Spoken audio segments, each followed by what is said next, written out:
नमस्कार, मैं हूँ मनविंदर। आप सभी राष्ट्रवादियों का एमबीएन नेटवर्क में एक बार फिर से बहुत-बहुत स्वागत है। आज बात होगी एंटी पेपर लीक बिल पेश हो गया है, लेकिन विपक्ष ने चर्चा नहीं होने दी। विपक्ष ने अब संसद का तो मज़ाक बना दिया है। दूसरे कॉकरोचों की तो अब शामत आ गई है। वो अब वीडियो बना कर के माफ़ी माँग रहे हैं। जो कल तक गालियाँ दे रहे थे, वो माफ़ी माँग रहे हैं। अब दिल्ली पुलिस ने भी एक्शन ले लिया है। धर-पकड़ हो रही है, डीप क्लीनिंग शुरू हो गई है, शिनाख्त हो रही है। बड़ी बात ये है कि तमाम जो प्लेटफ़ॉर्म्स हैं, जहाँ पर ये गंदगी फैलाई गई थी, उनको नोटिस भेजा गया है। आई मीन उन प्लेटफ़ॉर्म को नोटिस भेजा गया है। इस काम में 200 से ज़्यादा प्रोफ़ेशनल्स लगातार सोशल मीडिया को मॉनिटर कर रहे हैं। इन्होंने अभी तक 10,000 से ज़्यादा अकाउंट की डिटेलिंग की है। इसका मतलब समझिए कि बहुत बड़ा एक्शन होने वाला है। लेकिन जंतर मंतर पर सीजेपी के 20 जुलाई के प्रदर्शन के दौरान जो एफआईआर दर्ज हुई है, उसको लेकर एक नया बखेड़ा शुरू हो गया है। वो विवाद क्या है, उसको भी समझेंगे। एक डेडलाइन भी आ गई है।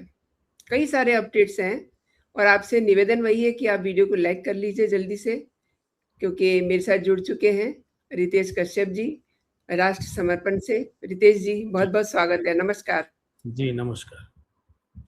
रितेश जी, संसद में एंटी पेपर लीक बिल जो है पेश हो गया है, लेकिन विपक्ष तो चर्चा ही नहीं होने दे रहा।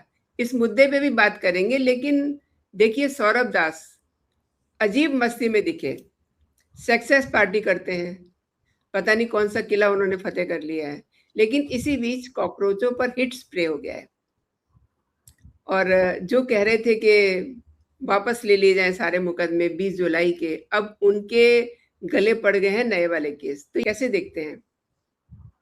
देखिए, सबसे बड़ी बात तो ये है कि एक जो धमकी है ना कि दिल्ली में अब अगर पुलिस ने वापस नहीं लिया केस, तो सीजेपी एक नया आंदोलन खड़ा कर देगी दोबारा। एक तो सबसे पहली बात है कि इन लोगों से रोजगार छीन लिए भाजपा ने, अभी तुरंत भर में धर्मेंद्र प्रधान का इस्तीफा दिला करके। तो सबसे बड़ा मुद्दा तो ये है कि इनके पास अब कोई रोजगार नहीं बचा, जिसके चक्कर में बाहर से खाना का पैसा आ रहा था, फंडिंग आ रही थी, बाकी अन्य इन्फ्लुएंसर्स को पैसा दिए जा रहा था, ये सारी चीज़ें इनसे छीन लिया गया है। अब यही एक खुन्नस, पहला तो खुन्नस ये है। दूसरा बात ये है कि अब एक बार सीजेपी को ये केस वापस लिवाना है, तो सबसे पहले सीजेपी को तो ये स्वीकार करना चाहिए ना कि भाई जितने लोग जो दंगाई थे, जो आतताई थे, बम फोड़ने वाले थे, क्या बोलते हैं, बस तोड़ने वाले थे, पुलिस का सर फोड़ने वाले थे, ये सारे लोग इनके थे। एक बार यही स्वीकार करें, क्योंकि अगर इनके थे तभी तो ये उन पर केस नहीं होने देना चाहते। क्योंकि जब ये हंगामा बरप रहा था, जब इन पर पुलिस के डंडे पड़ रहे थे, तब तो ये आरोप लगा रहे थे इसके अंदर पुलिस के लोग घुसे हुए हैं, पुलिस के लोग ही ऐसा काम कर रहे हैं। उसके बाद दूसरा आरोप लगा रहे थे कि आरएसएस के लोग इसमें जुड़े हुए हैं, घुसे हुए हैं, वो लोग उपद्रव फैला रहे हैं, भाजपा के लोग उपद्रव फैला रहे हैं, हमारे आंदोलन को ये खराब करना चाहते हैं। तो भाई जो आपके आंदोलन के अंदर घुस के खराब करना चाहते थे, उनके प्रति अचानक आपके मन में इतनी संवेदना कैसे आ गई? आप क्यों चाहते हैं कि आरएसएस वाले बच जाएं, आरएसएस वाले उपद्रवी बच जाएं, भाजपा वाले उपद्रवी बच जाएं, पुलिस के अंदर के उपद्रवी बच जाएं? क्योंकि आप तो यही आरोप लगाते रहे थे। तो इस कंडीशन में आप दोबारा धमकी देने की कोशिश कर रहे हैं, तो मुझे लगता है कि एक ट्रायल उनको कर ही लेना चाहिए। समझ में आ जाएगा कि धर्मेंद्र प्रधान का इस्तीफा क्या था और क्यों था। क्योंकि एक बार बोलते हैं काठ की हांडी एक ही बार चढ़ती है, उसके बाद उसकी कहानी खत्म हो जाती है। तो काठ की हांडी एक बार चढ़ चुकी है और बहुत बड़ा निर्णय लिया जा चुका है देश हित में, राष्ट्र हित में। अब दूसरे तरफ आपने कहा कि सेम स्थिति विपक्ष की भी है। विपक्ष भी अब बेरोजगार हो गया है। सोचा था कि इस मानसून सत्र को पूरी तरह से डिरेल कर देंगे बच्चों के आंदोलन के नाम पर। भाजपा तो झुकने वाली नहीं है, लेकिन भाजपा इसको नहीं पता था कि पुष्पा वाली कहानी भाजपा के साथ है नहीं। उसको लगता है कि जी। छात्र जाना चाहिए, तो वो झुक गई। पुष्पा होती तब ना नहीं झुकती, वो वाली बात थी। तो अब क्या है कि इनको एक तरफ से सीजेपी बेरोजगार हो गया, दूसरी तरफ से एक धर्मेंद्र प्रधान ने कई लोगों को बेरोजगार कर दिया इस्तीफा देकर। ये जी बड़ा जी। सवाल है सीजेपी प्लस विपक्ष को। अच्छा, कष्ट इनको भी नहीं है, अब इनके ऊपर भी लठ बज रही होगी कि भाई देखो ऐसा है कि मेरा तो हम तुमको सपोर्ट किए थे, तो अब तुम मेरे लिए तो खड़ा हो। हम तुमको सपोर्ट किए, हम इसलिए सपोर्ट किए कि मेरे को बाहर से पैसा आता था। ऐसे कई लोग हैं जो बाहर से पैसे आते थे एनजीओ वाले। तो अब इनको ये तकलीफ हो गया कि भाई अब तो हमारा रोल ही खत्म हो गया है, तो इस्तीफा खत्म हो गया। दम आईबी का जो रिपोर्ट था उस आधार पे ये सारे नियम, सारे रूल आए और आज के डेट में आंदोलन भी वापस लेना पड़ा इसको मजबूरन, क्योंकि इनकी डिमांड ही थी कि धर्मेंद्र प्रधान हटाओ। धर्मेंद्र प्रधान को हटा दिया गया। तो ये सारी चीजें मिला जुला करके इनके लिए अब हड्डी जो है ना वो पूरा एकदम इतनी ऐसे फंस गई है कि अब ना अब कोई काम, कोई चारा नहीं बच रहा है। सांप चुचुंदर वाली कहानी है, ना निगलते बन रहा है ना उगलते बन रहा है। जी। और रितेश जी, हमने देखा कि जंतर मंतर अच्छा, एक और पर मैं बताना भूल गया, आपको बता दूं जी कि जो एंटी पेपर लीक को लेकर के विपक्ष हंगामा कर रहा है। अच्छा, पूरा का पूरा इतने दिनों से, 1 महीने से आंदोलन चल रहा था, ये सारे के पीछे पर्पस क्या था? पेपर लीक हुआ धर्मेंद्र प्रधान के रीजन में, धर्मेंद्र प्रधान को इस्तीफा देना चाहिए। तो भाई अब क्या इनको, या विपक्ष भी तो यही बोल करके आया कि छात्रों का जीवन खराब नहीं होना चाहिए। तो कुल मिला जुला करके पेपर लीक ही मुद्दा था। अब भाजपा बोल रही है कि हम पेपर लीक पर कानून लाने जा रहे हैं और उस पर बिल पास कराएंगे। तुम चर्चा करो, बात करो, मदद करो, हमारे सहयोग करो। तो अब ये क्या है कि इनके पास अब ये मदद करेंगे तो भी जाते हैं, और नहीं मदद करेंगे तो भी जाते हैं। क्योंकि अखिलेश यादव के बारे में आपको सुने होंगे, आज का ही कहीं पर मीडिया में आया है कि नकल तो हम भी किए थे, हम भी नकल से पास किए। तो नकल तो बच्चे करते ही हैं, मतलब उनको नकल करना भी अब लगता है कि मौलिक अधिकार के रूप में मान रहे हैं। तो अचानक से अगर नकल की इजाजत तो मिलनी ही चाहिए, ये बात अखिलेश यादव कह रहे हैं। अब आप सोचिए, ये एक देश के मुख्यमंत्री रह चुके हैं। अब क्या कहा जाए, मुख्यमंत्री कहा जाए या क्या कहा जाए, मुझे भी नहीं समझ में आ रहा। तो ऐसी स्थिति अब विपक्ष की हो गई है। तो अब किंग कर्तव्य विमूढ़ वाली स्थिति हो गई है, क्या करे क्या ना करे वाली कहानी। इसीलिए विपक्ष भी रोज हंगामा करेगा। अभी देखिए, अभी चलेगा ये खेल, लंबा चलेगा। लेकिन एक बात बता दूं, अब ये चाहें ना चाहें सरकार कानून लाएगी, सरकार कानून पास करा देगी। उसके बाद ये हाय तौबा, छाती माथा जो पीटना है पीट ले, कोई फर्क नहीं पड़ने वाला है। जी। और रितेश जी, जो सोनम मंच पे हमने देखा, उसके बाद फिर वो हॉस्पिटलाइज हो जाते हैं, तमाम सारा ड्रामा होता है। लेकिन सोमवार को सोनम वांगचुक अकेले देखे गए, तो इनका क्या ब्रेकअप हो गया है? डाइवोर्स हो गया है? देखिए, सोनम क्या था, एक बड़ा बढ़िया प्रसिद्ध था, सोनम बेवफा है। जी, ठीक जी। है, तो लेकिन सोनम यहाँ बेवफा तो उल्टा हो गया। नहीं नहीं, सोनम बेवफा तो सोनम ही बेवफा है। उन्होंने सीजेपी के हिसाब से काम नहीं किया, वो सरकार के झांसे में चले गए। अब उनकी पत्नी भी बोल रही है कि संस्कृत को राष्ट्रीय दर्जा मिलना चाहिए, संस्कृत का उपयोग होना चाहिए। तो अचानक से इतना राष्ट्रभक्ति, राष्ट्रवाद, देश, संस्कृति, भारत सब याद आने लगा। इनको इनके नानी याद दिला दी गई है। अब इनको समझ में आने लगा है कि आगे क्या होने वाला है। तो वही बात मैं बता रहा था कि सोनम को ये बेवफा बोल रहे हैं और सोनम के साथ बेवफाई कॉकरोच वाले कर रहे हैं। तो अब कौन किसके साथ वफा निभा पाता है, ये तो देखने वाली बात है। लेकिन आंदोलन में अब इनको खालिद के समर्थकों का ही जरूरत है। जितने भी देश विरोधी एजेंडा धारी हैं उनकी आवश्यकता है, और ऐसे कई लोगों की आवश्यकता है। अच्छा, चलिए एक और विशेष बात मैं आपको बता दूं। इनके सीजेपी को एक सपोर्टर मिला है, यूनिक सपोर्टर है, जो कसाब के लिए भी खड़ा हो जाता है, कभी राम मंदिर के खिलाफ भी खड़ा हो जाता है, कभी जितने भी एंटी इंडिया इशू हैं, हालांकि जीतता सिब्बल कहीं साहब। नहीं है। जी जी, आपने पकड़ लिया। सही जी। पकड़े हैं। तो वही बात है कि 1 करोड़ रुपए का लीगल एड देने को वो तैयार हो गए। अब ऐसे लोग अब सीजेपी का समर्थन दे रहे हैं, तो सीजेपी को एक बार सोचना होगा, उनका ट्रैक रिकॉर्ड खंगाल लेना चाहिए कि भाई पैसा तो 1 करोड़ रुपए दे रहे हैं, कहीं आपके लिए केस भी लड़ रहे हैं क्या? अगर केस लड़ रहे हैं तो सतर्क हो ही रहिएगा, आपका जेल जाना तय है।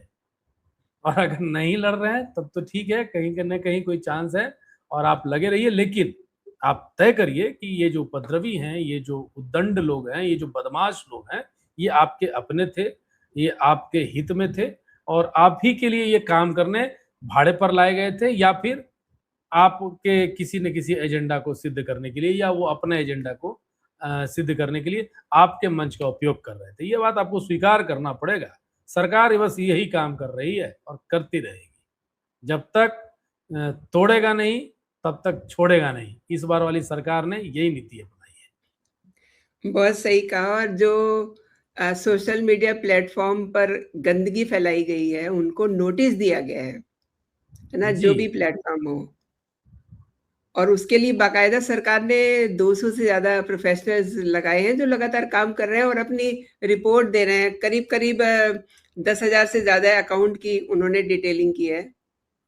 तो स्कैनिंग चल रही है इस समय। उनका भविष्य क्या देख रहे हैं, जो उनकी स्कैनिंग चल रही है? देखिए, बेचारों को तो इन्फ्लुएंसर्स के नाम पर उनको 30,000, 40,000, 50,000 रुपए दिया गया, जिसकी जितनी फॉलोअर्स में औकात थी, उसके हिसाब से इन्हें फंडिंग दिया जा रहा था ताकि आप वीडियो बनाइए और खुला दुकान है, खुला मंच है, आप इतने पैसे लेकर चले जाइए।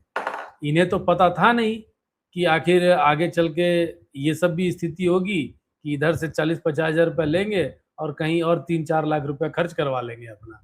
तो ये अगर पता होता तो फिर इनकी डिमांड या इनके मुंह भी बड़े होते।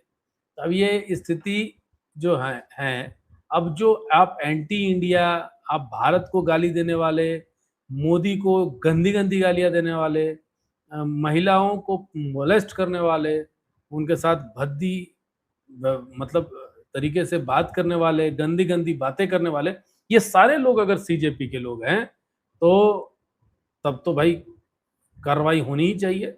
और उनको अगर रोना आ रहा है, तो आपको तो आपकी तो कुटाई सबसे पहले तो आपके माता-पिता को करना चाहिए। या फिर अगर आपके माता-पिता नहीं कूट रहे हैं, तो आपके माता-पिता को समझाने, मतलब मेरे हिसाब से अगर मैं रहता तो मैं उनके माता-पिता पर पहला केस करता, उसके बाद इन बच्चों पर करता। क्योंकि अगर बच्चे बिगड़ रहे हैं, तो उसमें माँ-बाप का भी उतना ही रोल होता है, अगर आप देखा जाए तो।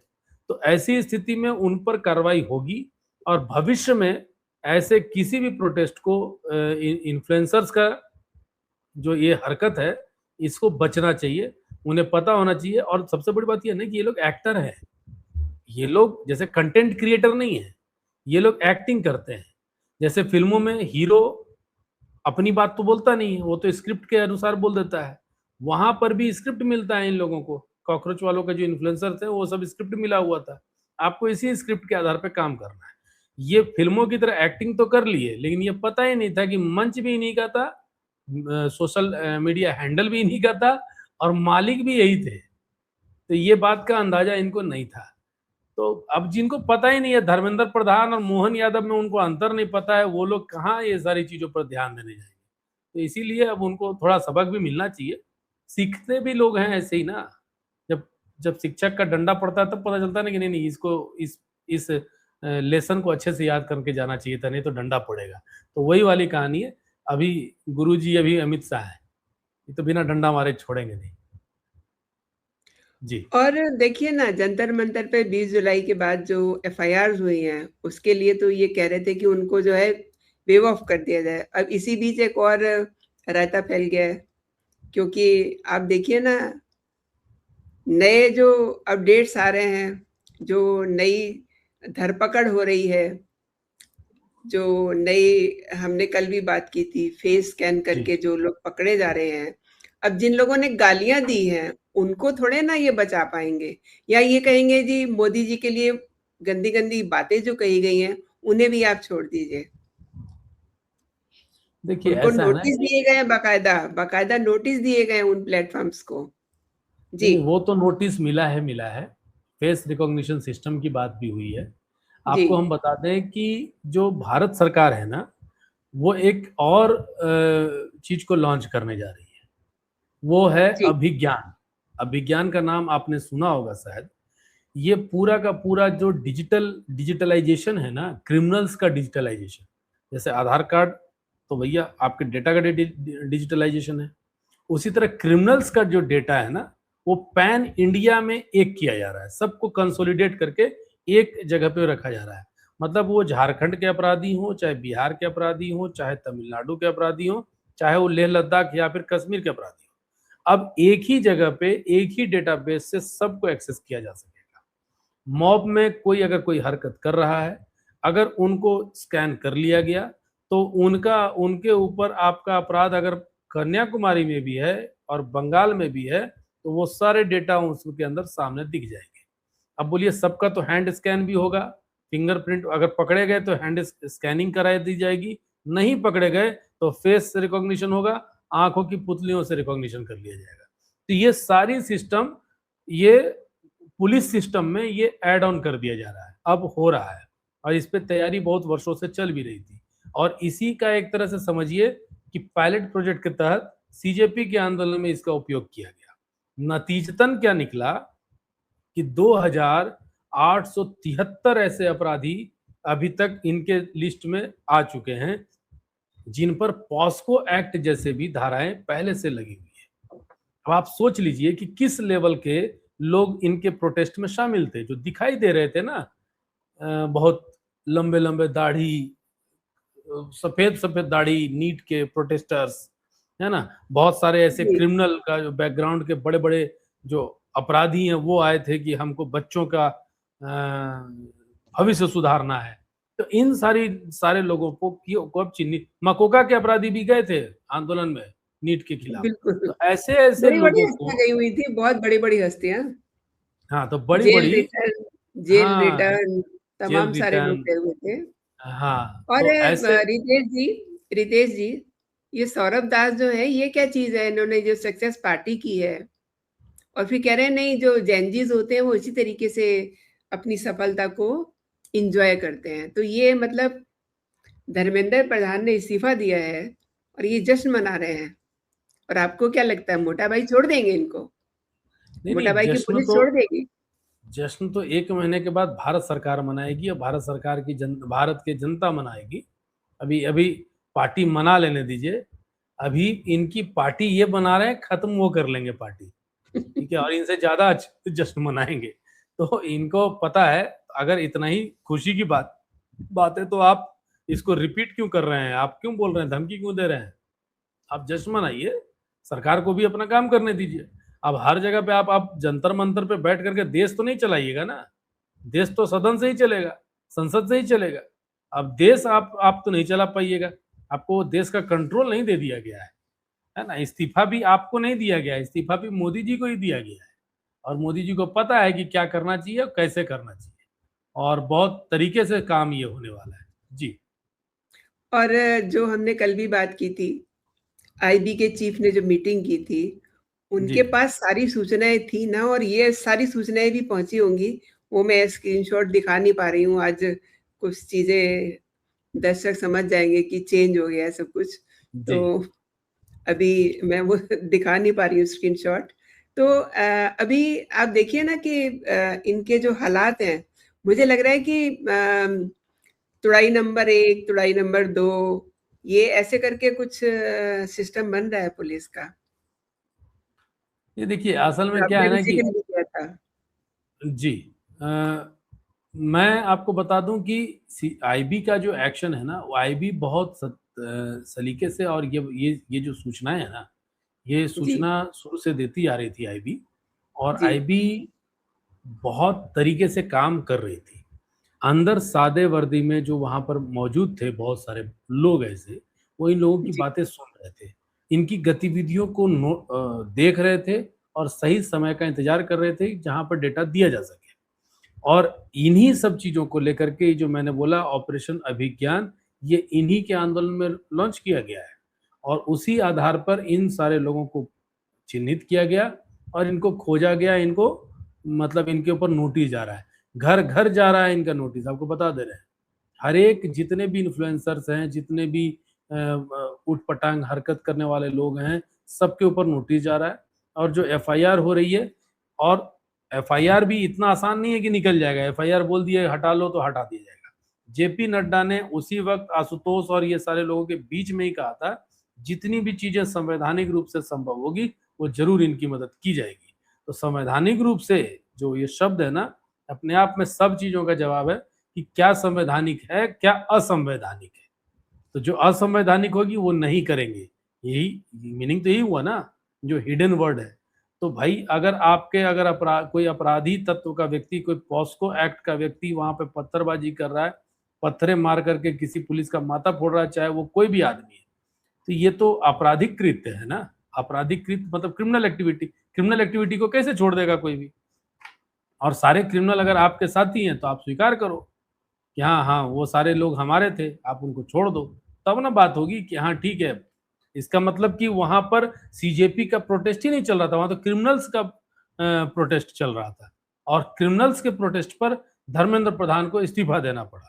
बस सिंपल लाइन यही हो जाएगी जी।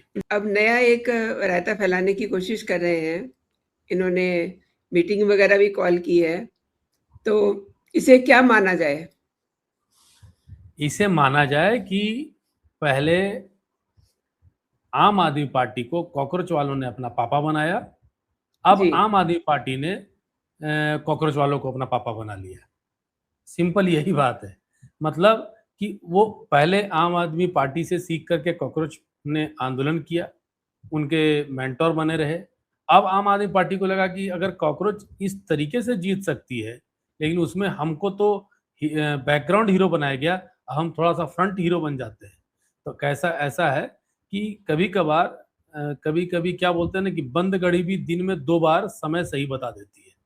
तो इनको ये लग रहा है कि अभी हम बंद घड़ी हैं, शायद अभी हम सही समय दिखा दें। तो ऐसा नहीं है। आम आदमी पार्टी अगर इस तरह के प्रोटेस्ट करती है तो ये बहुत ही निराधार होने वाला है, और इनको एक बार इनकी सुटाई हो जाएगी बढ़िया से, इसमें कोई डाउट नहीं है। और इनको इनकी क्षमता, इनकी हैसियत, इनकी औकात सरकार बता देगी। जनता का समर्थन इनको नहीं मिलने वाला है, और जो इनको लग रहा है ना कि जनता अभी बौखलाई हुई है, खौली हुई है, तो ये भूल गए कि वहां जनता से ज्यादा क्रिमिनल्स थे, और सारे क्रिमिनल्स पर केस दर्ज हैं। तो रिपीटेड क्रिमिनल अगर आएंगे, एक तो ऐसे भी अब इन्फ्लुएंसर तो आने वाले नहीं है, ठीक है, अगर केस भी वापस लेगी तो एक बार जो इन्फ्लुएंसर्स आ गए वो दोबारा इनके पास आएंगे नहीं। तो प्रोग्राम कुछ नहीं है, बस ये है कि डूबती क्या बोलते हैं, बहती गंगा में सब हाथ धोना चाह रहे थे, इनको लग रहा है कि बहती गंगा में हाथ धो ले। हालांकि इनके लिए क्या बोला जाए, ये लोग की ये भी आदतन ही है। अच्छा, आप लोगों को एक और जानकारी दे दें कि कुणाल कामरा, अभिजीत दीपके और सोनम वांगचुक, इन तीनों पर चंडीगढ़ कोर्ट के अंदर पिटीशन पड़ी है। पिटीशन दी गई है कि इन्होंने भगवान राम और सनातन संस्कृति का अपमान उस मंच से किया है। अब तो ये भी तो एक गंभीर बात है, क्योंकि ये लोग भी आदतन है हिंदुओं को अपमानित करना, हिंदू देवी देवताओं का अपमान करना। कामरा को भी काम चाहिए, क्योंकि आपको पता ही है कि उसको अभी आज के डेट में ये सब फ्लॉप शो वाले लोग हैं, तो फ्लॉप शो वाले लोगों को भाई धंधा पानी कैसे चलेगा? तो वो भी अपना पीआर बनाने के लिए इस तरह के मंचों का प्रयोग करता रहा है पहले भी। आप पुराने सारे आंदोलनों में देख लीजिए, यहाँ पर इस तरह से। तो ये ऐसे लोगों को, ऐसे अपॉर्चुनिस्ट लोगों को क्या बोलते हैं कि आप किसी बच्चों के सेंटिमेंट्स को हथियार बना करके अपना काम, अपना धंधा चमकाना चाह रहे हैं। ऐसे लोगों को न तो सरकार छोड़ेगी, और न तो धर्मेंद्र प्रधान के जो नहीं चाहते थे कि धर्मेंद्र प्रधान इस्तीफा दें, वो भी नहीं छोड़ने वाले हैं, क्योंकि उनके अंदर तो दुख है ना।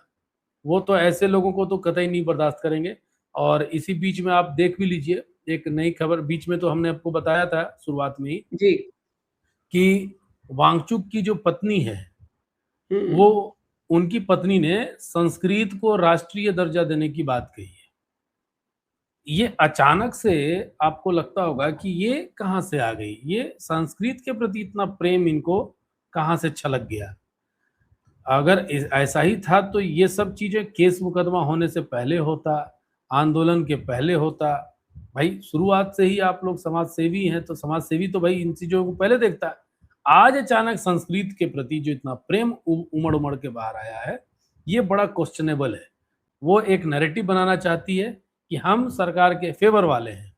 तो आपको जो मैंने बताया, हो सकता है कि इन कारणों से भी सोनम बेवफा निकल गया है इन लोगों के लिए। तो खैर, आने वाले दिनों में आपको पता चल ही जाएगा क्या होने वाला है। बाकी आप देखते जाइए। जी। आपने बहुत ही दिलचस्प जानकारियाँ दी हैं और आपने मेरे इश्यू के लिए समय निकाला। मेरे लिए समय निकाला और तमाम विषयों पे आपने विस्तार से जानकारी दी। बहुत-बहुत धन्यवाद आपका। जय हिंद, जय भारत, वंदे मातरम। वंदे मातरम।